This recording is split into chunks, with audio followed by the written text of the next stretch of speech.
काला साया। यूं तो बनारस घाट अपनी खूबसूरती के लिए बहुत प्रचलित है, पर घाट के किनारे कई राज लिए बैठे हैं। ये कहानी शुरू होती है बनारस के घाट के पास बने ममता निवास से, जहाँ प्रिया लाल जोड़े में ममता के घर उसकी बहू बनकर आती है। आओ आओ बहू, घर को अपने पैरों से पवित्र करो। ममता घर की दहलीज पार कर ही रही होती है कि अचानक एक बहुत गंदी सी बास पूरे घर में फैल जाती है।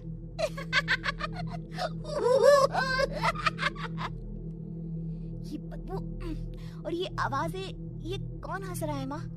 अब ये पड़ोसी ना हमारे थोड़े अलग से है। कहाँ हम शाकाहारी और ये मांस मच्छी खाने वाले। छोड़, तू ध्यान मत दे और गृह प्रवेश कर। और हाँ बहू, अपनी सास की एक बात हमेशा याद रखना, इन पड़ोसियों से तो कभी बात नहीं करेगी। अच्छे लोग नहीं है ये। अपनी सास की ये बात मानेगी ना बेटा? हाँ माँ, जो आपकी मर्जी, मैं उनसे बात नहीं करूंगी। अगले दिन प्रिया अपनी पहली रसोई बनाने रसोई घर में जाती है। ये छोटी बात तो नाक में जा रही है। एक काम करती हूँ, खिड़की खोल देती हूँ। प्रिया खिड़की खोलने जाती है।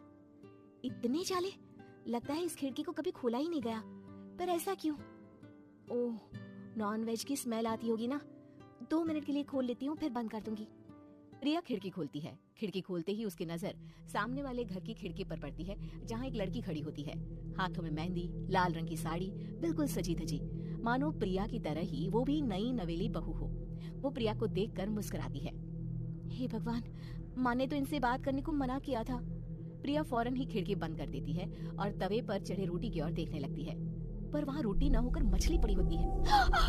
ये क्या? पहली ही रसोई में इतनी बड़ी गलती। हे भगवान, अब मैं क्या करूं? प्रिया बहुत डर जाती है और फौरन रसोई की सफाई करने और फिर सभी के लिए खाना बनाने लग जाती है। जब वो सबको खाना परोसती है, सब तो ठीक है, मैं बेकार में चिंता कर रही थी। हे भगवान, ऐसे ही बस अपनी कृपा बनाए रखना। रात के वक्त जब सब सो रहे होते हैं, तब प्रिया को पायल की आवाज सुनाई देती है, जिससे उसकी आंख खुल जाती है। ये पायल की आवाज कहाँ से आ रही है?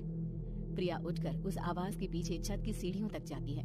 तभी उसे बच्चे के रोने की आवाज आती है। प्रिया छत पर जाती है तो क्या देखती है? वही लाल साड़ी वाली लड़की अपनी गोद में एक नवजात बच्चे को घुमा घुमा कर सुला रही है। तभी प्रिया की नजर उसके पेट पर पड़ती है। ओह गॉड, ये तो प्रेग्नेंट भी है। सुनिए, बच्चा सो नहीं रहा है क्या? मैं कुछ मदद करूं? नहीं नहीं, आपके घर वालों को अच्छा नहीं लगेगा, मैं संभाल लूंगी। स्नेहा की गोद से बच्चा हाथ मारकर प्रिया की गोद में आने को छटपटाने लगता है।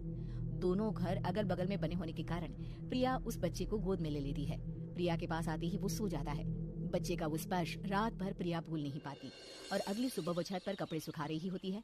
तभी उसे एक औरत इशारा करके बुलाती है। स्नेहा कह रही थी बाबू तुम्हारी गोद में आते ही सो गया। मैं गौरी, स्नेहा की माँ हूँ। बहू, घर आना, बाबू को खिला भी लेना। शाम को जब घर पर कोई नहीं रहता, बच्चे से मिलने के लिए प्रिया छिपकर अपनी पड़ोसन के घर चली जाती है और कुछ देर बच्चे को खिलाकर वापस लौट आती है। इसके कुछ दिन बाद ही प्रिया को पता चलता है कि वो माँ बनने वाली है। ममता की खुशी का ठिकाना नहीं रहता। माँ जी, पता नहीं क्यों उल्टी आ रही है। प्रिया भागती हुई वॉशरूम में जाती है तो हरे और लाल रंग की उल्टी करती है। उस उल्टी में से कीड़े निकलते हैं। ये क्या? खून और ये कीड़े! माँ! माँ! प्रिया की आवाज सुनकर ममता दौड़कर आती है, पर बेसिन में कुछ नहीं होता। प्रिया हक्की बक्की रह जाती है। ये सब क्या हो रहा है? प्रिया घबरा जाती है और अपने कमरे में जाकर सो जाती है। डर के कारण वो इतनी थक जाती है कि उसकी आंख लग जाती है। तब उसे ऐसा लगता है उसके पेट पर मानो कोई बैठा हुआ हो। कौन हो? प्रिया के पेट पर एक 5 महीने की बच्ची बैठी हुई थी, जो बुरी तरह जली हुई थी।